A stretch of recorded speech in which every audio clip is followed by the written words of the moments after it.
soit la pièce suivante, c'est un godet d'une peloteuse.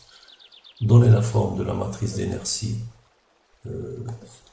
du godet S au point G dans la base X, Y, Z.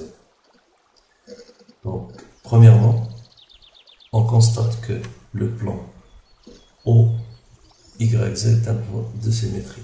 Mais puisqu'on cherche la matrice au point G, il faut d'abord vérifier est-ce que le point G appartient aussi à ce plan de symétrie. Effectivement, c'est oui, puisque le plan OYZ est un plan de symétrie. Donc, on a OYZ, plan de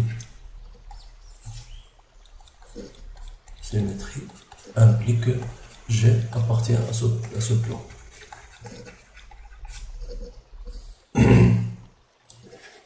Donc, puisque G appartient à ce plan, on peut dire que la matrice d'inertie du solide ou du godet au point G a aussi un plan de symétrie, implique que la matrice ne sera pas diagonale, et je peux écrire que la matrice d'inertie au point G du solide S est égale donc à mon d'inertie suivant X, mon d'inertie suivant Y, mon d'inertie suivant Z. La matrice n'est pas diagonale.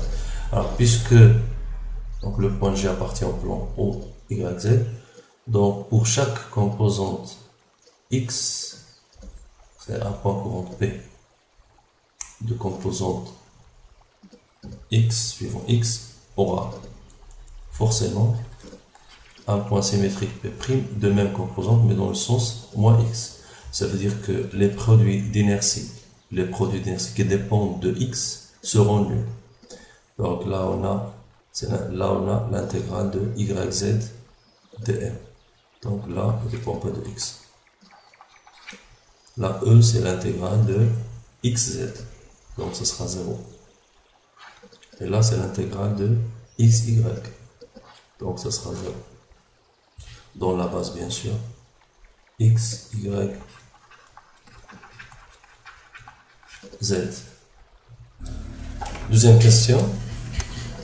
Déterminer le moment d'inertie autour de l'axe delta, c'est-à-dire autour de l'axe des X. Donc ça sera le moment d'inertie suivant X, puisque delta est confondu avec X, du godet de peloteuse, dont la géométrie est assimilée à une coque. Coque, ça veut dire une tôle. Donc la forme ici, c'est une tôle, c'est-à-dire l'épaisseur. Là, l'épaisseur tend vers 0, l'épaisseur de faire l'épaisseur, épaisseur négligeable, épaisseur partout bien sûr, même ici, la même chose, E, et là aussi, épaisseur E, et nul, à peu près négligeable.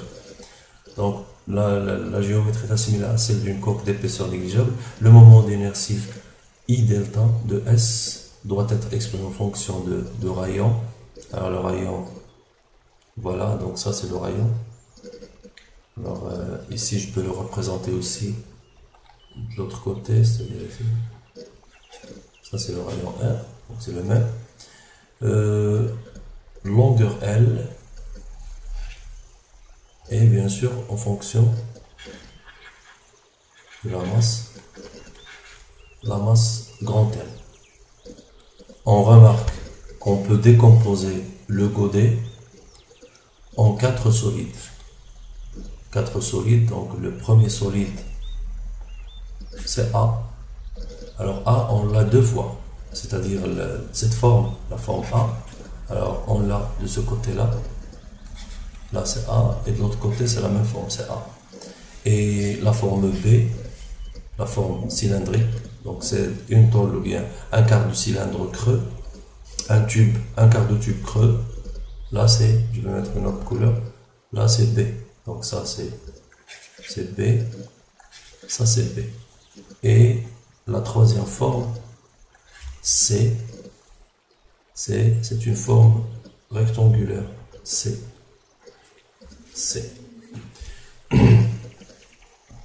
En plus, on vous donne le moment d'inertie suivant delta de la première, donc c'est c'est sa masse, c'est m de A fois r carré sur 2. Moment d'inertie, donc delta, normalement, se trouve là. Donc ça, c'est l'axe des x, et en même temps, c'est delta. Donc moment d'inertie suivant x. Alors que pour la deuxième, ça, c'est delta.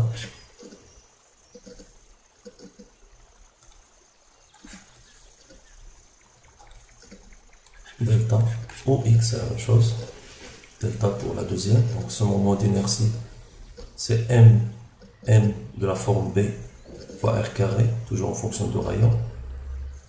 Et pour la troisième forme, la delta est là. Donc c'est m, la troisième forme, fois r carré sur 3. Donc le moment d'inertie de l'ensemble, I delta de S, est égal à 2 fois le moment d'inertie de la forme A, plus le moment d'inertie suivant l'axe delta de la forme B, plus le moment d'inertie de la forme C, toujours suivant l'axe delta. Donc tout simplement, je vais remplacer chaque moment par son expression, implique que I delta S est égal à MA R carré sur 2 fois 2, donc MA R carré, plus MB R carré, plus MC R carré sur 3. Or, il faut écrire le résultat. On a dit qu'il faut écrire I delta S en fonction de R, L et la masse totale. Avec bien sûr L est égal à 2 MA plus MB plus MC. Donc je suis obligé d'écrire les trois masses MA, MB, MC en fonction de la masse totale M. Alors le lien entre les masses MA, MB, MC et M majuscule, c'est-à-dire la masse totale, c'est la masse surfacique. Donc je peux écrire qu'ils ont le même sigma. Donc masse surfacique, puisque ce sont des tôles, donc est égal à MA sur SA est égal à MB sur SB est égal à MC sur SC. Alors SA, c'est cette surface, SA est égal à pi r carré sur 4. SB, je vais prendre une autre couleur. SB, c'est la surface latérale d'un quart de cylindre. Donc SB est égal au périmètre du cylindre, 2 pi r fois sa hauteur L, le tout divisé par 4, puisqu'ici on a pris un quart de cylindre creux. Donc ça sera pi r L sur 2. Et enfin, la troisième, SC, tout simplement c'est un rectangle, donc c'est la surface d'un rectangle. Donc c'est L fois R. Donc on remplace tout ça. Donc je peux écrire que cela implique que I delta S est égal. Là je peux factoriser par sigma, puisque je vais remplacer donc sigma facteur de, je vais remplacer MA par sigma fois SA. Donc ça sera R carré fois SA qui est égal à pi R carré sur 4 plus MB, c'est sigma SB. Donc ça sera R carré MB, on va la remplacer par sigma fois SB. Donc sigma en facteur, SB c'est pi R L sur 2 plus la troisième c'est R carré sur 3 fois MC qui est égal à sigma fois SC. SC c'est L fois R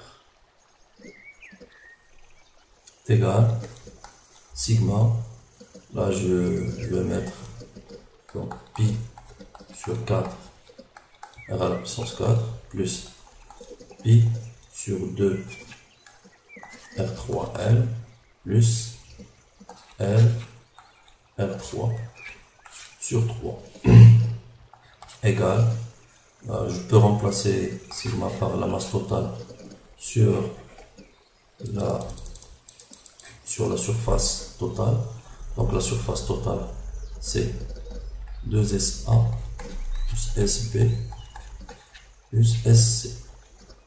Le tout facteur de... Je peux factoriser par R à la puissance 3. R à la puissance 3.